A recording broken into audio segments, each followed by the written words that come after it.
Saudações, estamos aqui já em definitivo para dialogar sobre um tema absolutamente fundamental no Estado de Direito, que são as prerrogativas, a defesa da atividade profissional do advogado, principalmente neste ano que terá a eleição para as ordens, para a gestão da Ordem dos Advogados do Brasil, nas seccionais, também no Conselho Federal, imagino.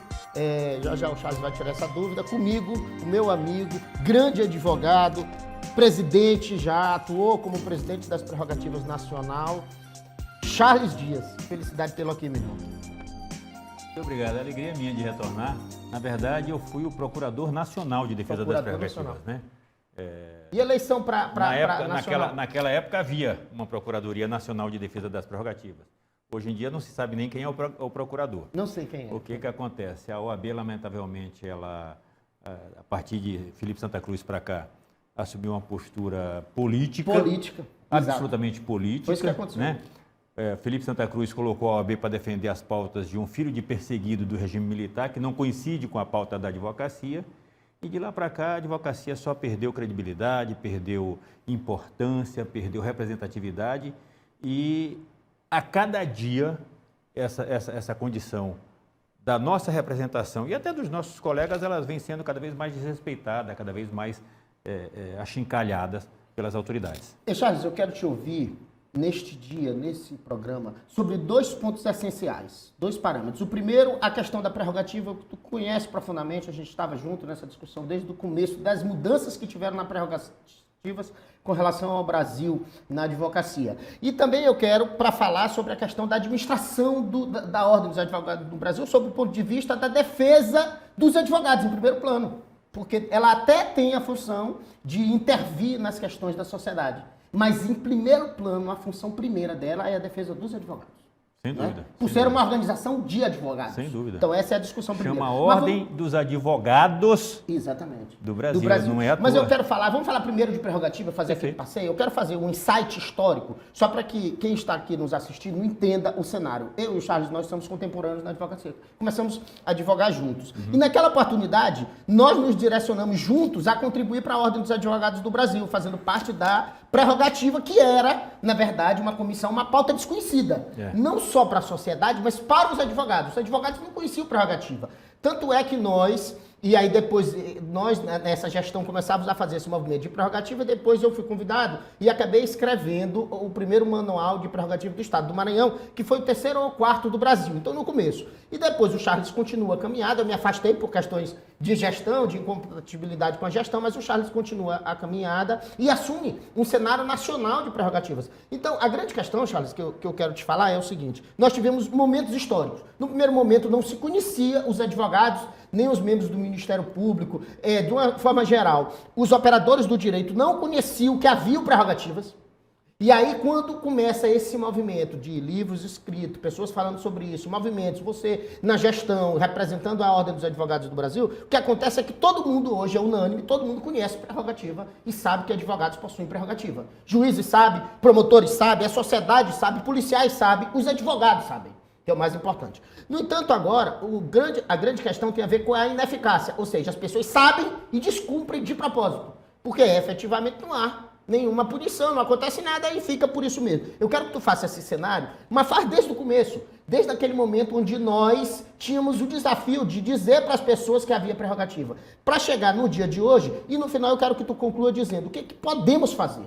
E se já se fez em algum momento, e como é que se faz para a gente mudar esse cenário, porque agora, esses dias, nós tivemos mais uma vez uma prerrogativa agredida, advogada morta, e mais do que isso, policial infringindo, atacando prerrogativa de advogado, não só policial, porque ele não entrou lá no escritório do advogado, porque quis, alguém mandou o delegado, e o delegado mandou, deve ter uma ordem judicial, então assim, absolutamente em descumprimento, não comunicaram a beira, não fizeram nada, quer dizer, desqualificaram se existia alguma legislação em defesa dos advogados. Fica à vontade, meu irmão, faz esse ensaio todinho aí. Tá, na verdade a gente precisa desmistificar um pouco essa questão de prerrogativas do advogado. Muito advogado fala as minhas prerrogativas, né? Hoje em dia os advogados sabem das prerrogativas, falam das suas prerrogativas como se isso fosse um direito dele. É preciso que se compreenda que ao fim e ao cabo, o advogado não está em juízo falando em nome pessoal. Sim. Ele está falando em nome do cidadão. E essas prerrogativas existem não para proteger o advogado, mas para proteger a independência, a altivez e a liberdade daquele que fala em nome do cidadão. Perfeito. Então, ao fim e ao cabo, essas prerrogativas são do cidadão. Ao fim e ao cabo, essas prerrogativas existem para garantir direito daquele que se coloca em defesa da sociedade. Todavia, a gente tem observado, e repito, por conta de posturas absolutamente irresponsáveis da direção da classe, seja a nível nacional quanto a nível estadual, que as prerrogativas foram relegadas ao esquecimento. Você está falando aqui de casos de invasão de escritório, aqui, Sim. Por exemplo. Eu vou citar um caso mais absurdo.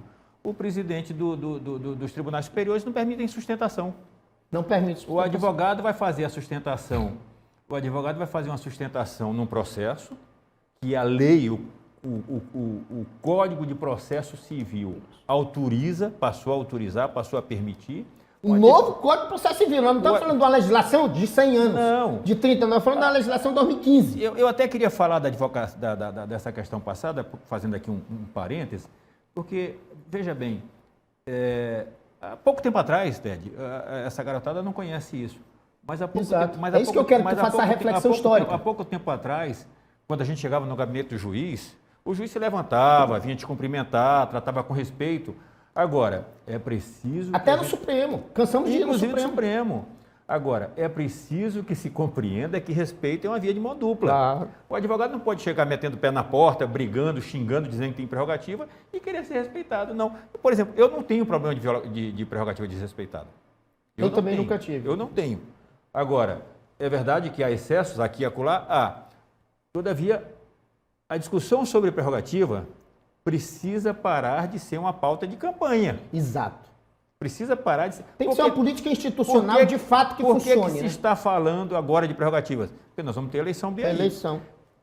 Não houve violação de prerrogativa nesses anos todos que se passou? Ninguém diz nada. Não interessa dizer. Até diz. Vamos lá. Chega num ponto lá que é, como é o nome daquele troço lá? Diz, nem fazem o desagravo. Desagravo. Passam a fazer o desagravo de um caso ou outro. Casualmente, mais relevante. Então, no geral, mas a violação de prerrogativa é uma coisa que tem que ser tratada como o batedor de carteira. Ninguém começa assaltando o Banco Central. Teoria da janela quebrada americana. O camarada começa assaltando. Da mesma forma, é o delegado que não permite que o advogado tenha acesso ao inquérito. Isso é violação de prerrogativa. É o juiz que não permite que o advogado tenha acesso ao processo. Isso é violação de prerrogativa. Mas isso acontece só aqui? Não, isso está acontecendo no Supremo. Pior. Nós deixamos de ter processos em sigilo de justiça, porque o sigilo de justiça ele é promovido para proteger a justiça, para proteger a aplicação da justiça. Mas aquele que está sendo processado, ele tem acesso ao processo. Só que criou-se uma situação de processo processo secreto. Que não é segredo de justiça. Que não é segredo de justiça, é secreto. Nem o Mas processo... você já via, sabe onde? Kafka já escreveu isso aí no século passado. Kafka escreveu o processo. Pois é. Onde tu não tinha acesso. É o processo kafkiano, exatamente. O cachorro correndo atrás do rabo. Nem o processado sabe o que está acontecendo lá dentro. O advogado nem pensava, não tem acesso. Não tem como se defender. Então, assim, e a gente tem observado essas violações, e não é só aqui embaixo, nós temos observado essas violações do Supremo, no TSE, no STJ menos, bem menos. A gente precisa fazer bem menos, sim. Mas no TSE, por exemplo, você não consegue sustentar. No TSE... O ministro Alexandre de Moraes não permite que se sustente. E o que faz o Conselho Federal da Ordem dos Advogados do Brasil? Faz cartinha para ele. Absoluto nada. Faz cartinha. O ministro faz uma gozação. O ministro faz uma gozação. Faz cartinha. Faz uma gozação dizendo que vai acontecer isso e aquilo, e o Conselho não faz absolutamente nada. Então, assim, criou-se aí a tal da lei que criminaliza a violação das prerrogativas. Fizeram um auê, bateram palma, comemoraram. Eu, inclusive, tive participação nisso, atuei muito fortemente quando eu estava na Procuradoria Nacional de Defesa das Prerrogativas, tanto na Câmara quanto no Senado, visitando os deputados, explicando a necessidade da criação dessa lei. Muitos são advogados, falando a respeito dessa necessidade. E só foi aprovada porque os deputados passaram a ser processados e não tinham acesso ao processo. Sim. Aí eles começaram a ver a importância que do advogado olhar o processo. Mas naquela época nós fazíamos uma discussão de que essa ação deveria ser uma ação de competência privada. Sim. Por quê? Quem tem interesse em defender a sua prerrogativa é o cidadão que teve o seu advogado com a sua prerrogativa violada. Todavia fizeram um crime de competência de ação pública incondicionada. Para o Ministério Público não tem sentido. O Ministério Público é que promove a ação.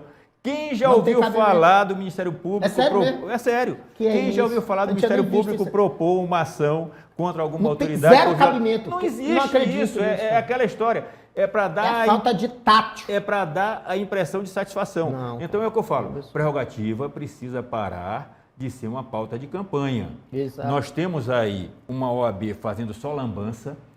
Falo de novo. Mudar a natureza jurídica dessa ação. Tanto do Conselho Federal, civil. tanto no Conselho Federal quanto no Conselho Estadual, que é um exemplo assim gritante, a questão do quinto constitucional. Agora, recente Agora, aqui no por Estado. exemplo, uma eleição que foi feita da forma Não mais terminou, vergonhosa. não foi feita. A eleição foi feita para a lista. Naquele primeiro momento. Da forma mais vergonhosa possível, assim, mais baixo do que campanha para vereador Mas por de quê? cidade. Explica aí.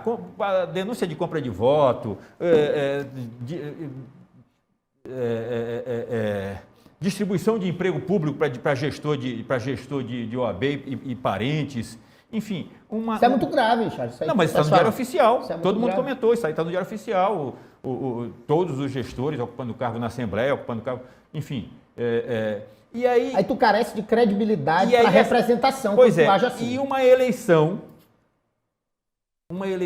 se não fraudada, absolutamente sem regulamentação, tanto que foi anulada, foi refeita e etc., uma confusão o tempo todo, e ainda hoje nós estamos nesse processo. Aí eu te pergunto, Ted, para a advocacia, para o advogado que está ralando e está puindo a gravata no balcão do fórum, o que interessa essa discussão de quem é que vai ser o desembargador? Essa discussão interessa para aquele que está na lista. Ele é que tem que comprar a briga dele. Por que a ordem tem que comprar a briga? A lista foi encaminhada para o tribunal. O tribunal diz que aquela lista não serve? Que discussão interessa essa para o grosso da advocacia? Nada, zero. Interessa para aqueles que estão indicando que se imaginam no futuro obter benesse ou que já estão obtendo através dos cargos que foram nomeados, etc. e tal. Essa é a discussão que a gente precisa ter. O tribunal não aceitou a lista? Perfeito, não tem nenhum problema. Nós temos no Maranhão 20 milhões de advogados. Vamos fazer outra lista e vamos encaminhar até que o tribunal diga, essa aqui serve. Porque essa discussão só interessa para aquele que está na lista. O que a OAB tem que comprar briga e judicializar? Houve fundamento, né? O tribunal trouxe fundamentos. Ele disse que não pode por isso, por aquilo. Aí a OAB vai... Ele aleatoriamente fala, não aceito, eu também discordo. Mas se ele fundamentar, aí vamos discutir. Mas veja, a legislação permite. Sim. A legislação dá. Não, mas ele tem que fundamentar. Mas a legislação, tem que negar por um motivo. a legislação dá ao tribunal essa possibilidade de entender que aquela lista não serve. E veja, constitucionalmente, o tribunal tribunal pode analisar tanto as questões objetivas, tanto de caráter objetivo quanto de caráter subjetivo. Quais são as condições? É verdade. Eu tenho ressalvas quanto o caráter subjetivo. Mas é a lei. É verdade, é a Constituição que diz. E outra, o caráter subjetivo também é usado para a indicação do candidato. Qual é a condição? 10 anos de advocacia. Esse é o objetivo. Efetiva É advocacia. no meu entendimento. 10 anos de efetiva de advocacia. Moral ilibada. O que é moral ilibada? Isso é difícil de configurar. É subjetivo. É. E notável saber jurídico. O que é notável saber? Esse é pior ainda. Então, assim... Esse é pior. Como é que faz? Os pré-requisitos para indicação, eles são objetivos e subjetivos. E o tribunal, ao rejeitar a lista, ele rejeita, inclusive indicando caráteres objetivos. Foi. E aí, nesse caso, sim. E aí a OAB resolve comprar uma briga que não interessa para a advocacia, do ponto de vista dos advogados. Sim. Porque se não é aquele que é meu amigo, que eu votei nele, fiz campanha, acho que é um bom rapaz, até merecia, não sabia dessa condição de impossibilidade por conta dos 10 anos, já que a OAB deu uma certidão que ele podia, eu acreditei e fiz campanha. Sim. Né? Aí o erro está em quem analisou essa documentação e habilitou. Mas, assim, Se não é este, vai ser um outro advogado. De qualquer forma, o quinto vai ser respeitado. A ordem não tem que entrar nessa briga e ficar numa discussão. Não sai esse ano não, viu? Senão, não, eu não dou nem para... Ô, Ted. Não sai. Ô, Ted, eu quero fazer uma pergunta para você. Diga. Tu vai fazer uma pergunta. Vou fazer uma pergunta para você. Evidentemente que na sua pessoa, você não precisa me responder, mas na sua pessoa... Perguntando a todos os advogados. A todos os advogados. Do Maranhão, em especial, né? Do Maranhão em especial que está nos assistindo. Claro. E do Brasil, que nós estamos na rede mundial de computadores, né? Em que essa discussão impacta na tua advocacia pessoal? É um zero absoluto, não impacta na minha, não impacta... E veja, nós estamos, sem nenhuma soberba, nós estamos no nível de advocacia... Invadir escritório de advocacia sem comunicar a ordem dos advogados do Brasil impacta. Aí nós temos Você está percebendo? Quando tu não pode fazer sustentação num processo de teu interesse, do interesse do teu cliente, aí tu tem impacto. Você está percebendo que nós não temos necessidade de legislação e sim de atuação? Você percebeu que a ordem deixou de ser convidada ou deixou de participar dos grandes momentos institucionais da justiça nesse país? Aconteceu, por exemplo, a abertura de ano judiciário que a ordem não foi convidada para a mesa. A ordem não apareceu. Uma ordem mais combativa, que brigasse mesmo com o judiciário quando fosse necessário. Esse que é o problema. A discussão é essa. Mas não é brigar com o judiciário. Não, brigar é tecnicamente, não é brigar com o judiciário. Até briga-se com o judiciário. Sim, claro. Mas a briga... Não só o judiciário, Ministério com quem Público, quer que seja. Polícia, com quem quer que seja. Mas a briga, Ted, a briga, ela precisa ser em defesa das pautas da advocacia. Claro, e não em defesa de interesses particulares.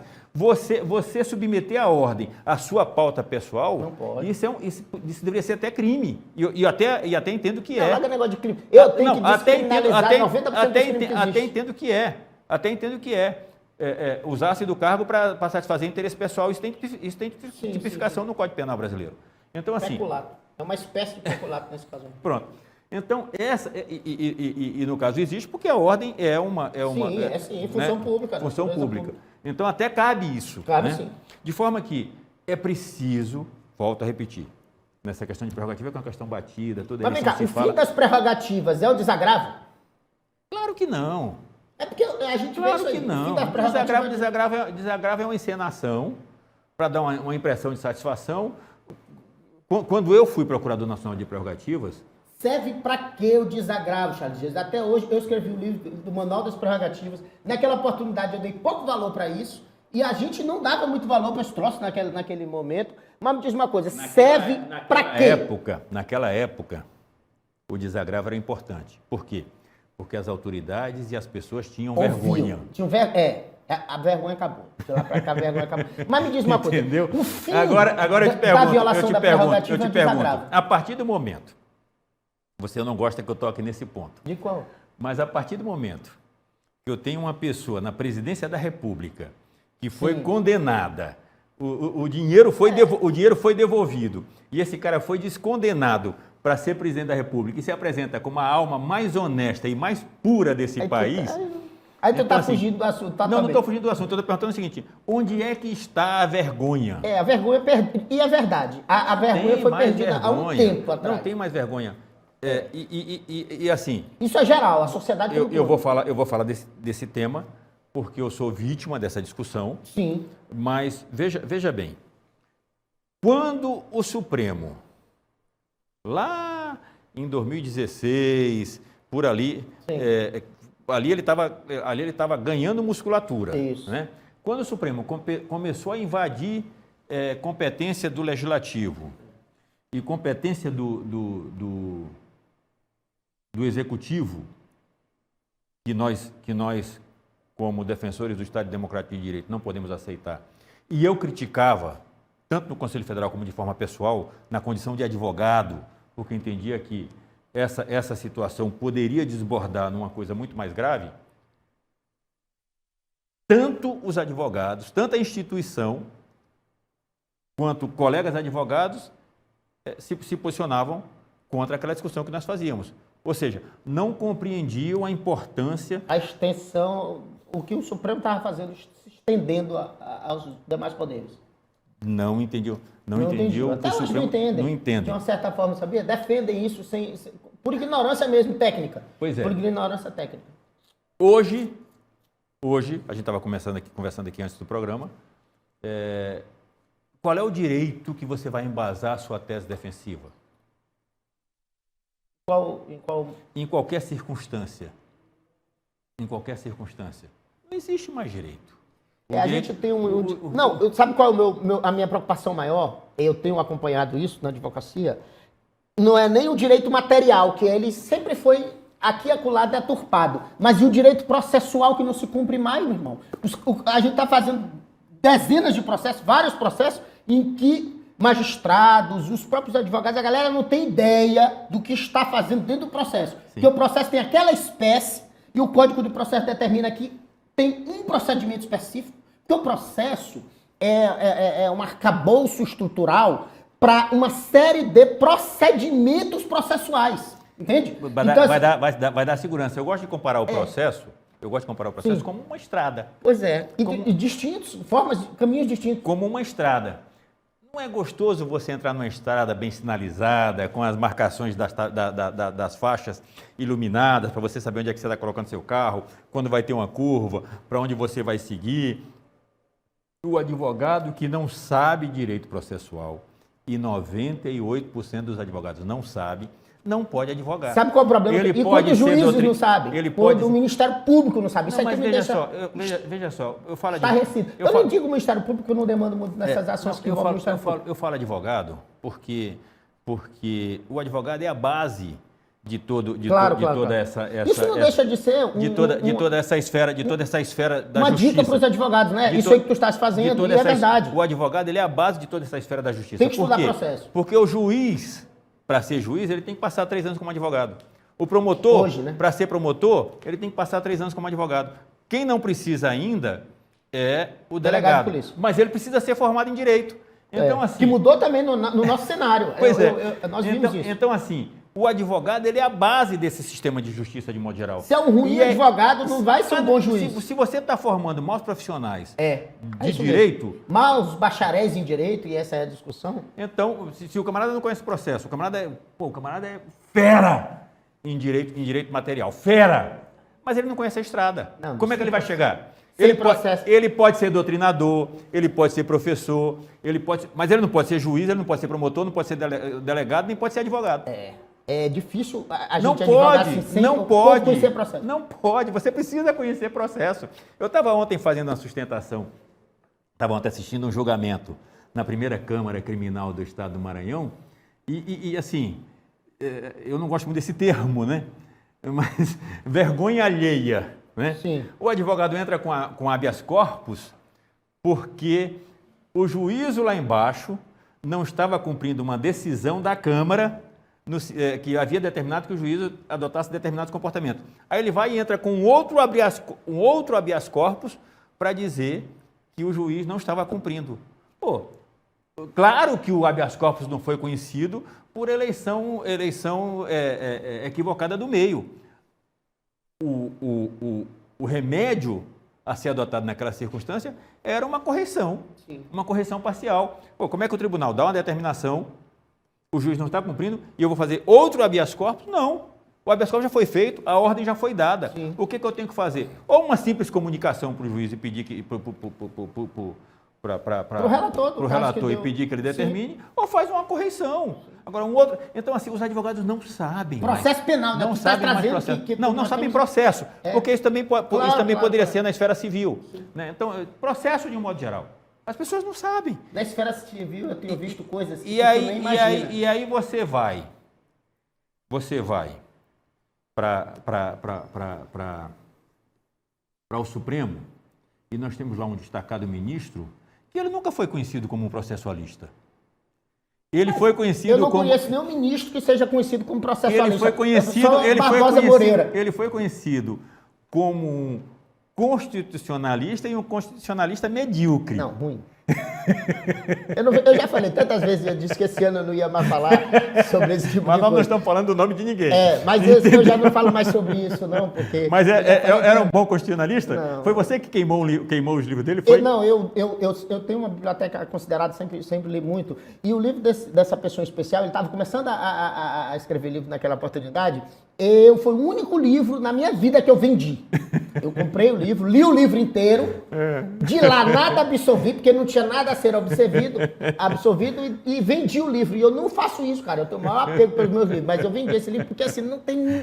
Como dizia o meu pai, não tinha serventia nenhuma. Então você não sofreu mal sozinho, você transferiu o mal para um outro advogado. Transferiu o mal para... Fiz pior, né? Fez pior. Fiz pior, né? Transferiu o mal para outro.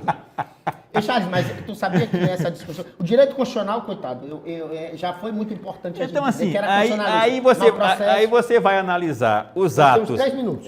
Aí você vai analisar os atos desse magistrado e você vai ver realmente que ele não tem nenhum respeito pelo processo penal, pelo processo mas civil, sabe a discussão pelo ali processo eleitoral. Não tem técnica.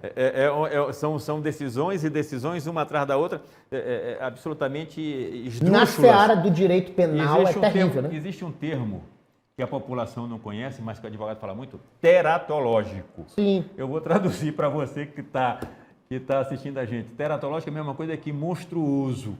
É uma coisa assim... Um erro crasso. Inadmissível. Aí você vê um comportamento teratológico, ou seja, um comportamento monstruoso de alguns ministros. E no direito, aquele que não conhece, que parece que não conhece nada da técnica jurídica. Da corte mais elevada desse país.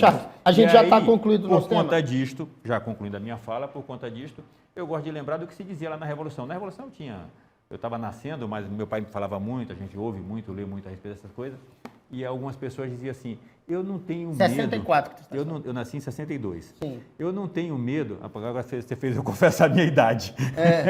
Com essa barba branca não dá para ser de menos. Eu não tenho medo do que o advogado faz na esquina. Me preocupa o que os generais fazem na caserna, porque eles serão imitados pelos seus subordinados. Conclui aí, eu vou te dar mais um minuto para concluir. É o que está acontecendo. Conclui falando de Ordem dos Advogados do Brasil. Então, assim, voltando à Ordem dos Advogados do Brasil, nós temos uma síndrome terrível, enquanto eleitores, para eleger nossos representantes. Haja vista aí o que nós temos. Haja vista, a maior parte deles não são advogados, para começar.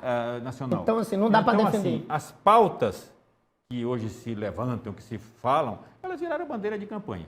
Se a gente quer efetivamente uma ordem, se a gente quer efetivamente uma representação que defenda as causas da advocacia, e as causas da advocacia elas não coincidem com essas discussões que estão sendo defendidas e desenvolvidas hoje, nós temos que analisar o que está posto aí. Quero antecipar, eu não sou candidato, não estou fazendo campanha. Tá? Tenho sido procurado, o pessoal tem me pedido para participar, eu tenho tentado me manter distante. Claro que eu tenho uma vontade enorme de voltar a discutir esse tema, mas assim, essa fala para quem vai analisar uma eleição próxima, ela precisa ser bem observada. É isso. Como é que está nosso tempo aí, doutor Guedes, meu amigo Guedes? Pode encerrar, então é isso. Meu querido amigo Charles Dias, é sempre uma satisfação conversar com você. Você sabe que eu adoro te ouvir, embora tu não deixe as pessoas falarem, mesmo no meu programa, ele fala demais. Mas o objetivo hoje era te ouvir mesmo. Eu queria saber das tuas indagações a respeito disso. Eu gosto de te ouvir sobre essas temáticas de ordem. Eu sei que tu conhece bastante da matéria, sobre essa questão da defesa de prerrogativas do Estado, a defesa da advocacia como um todo, né? Do direito do advogado, da litigância. E a gente tem visto com alguns processos que a gente acompanha as aberrações jurídicas que temos visto com relação aos magistrados. Mas eu vou te dizer uma coisa, se você chama alguém aqui para entrevistar, quem tem que falar é o entrevistado mesmo, você só tem que perguntar. Embora eu fale muito, a pessoa diz assim, fala demais, mas eu digo assim, o programa é meu, rapaz, eu falo tudo que eu quiser. Charles Dias, uma satisfação estar com você, meu irmão. Alegria minha. Me convide que eu volto, na hora que você quiser. Eu preciso lembrar, doutor Ivânio Rodrigues, acompanhe a gente nas redes sociais, @programa Saudações, tanto no YouTube quanto no Instagram. E assistam também o belíssimo programa, o belíssimo ensaio jurídico que existe no programa Saudações Mulher, com a doutora Ivânio Rodrigues, no domingo. Ou então, o programa Saudações com Moreira Serra. A família cresceu e o programa está expandindo para outras plataformas. Um grande abraço, Fiquem todos com Deus. Declaro justo esse programa e até o próximo.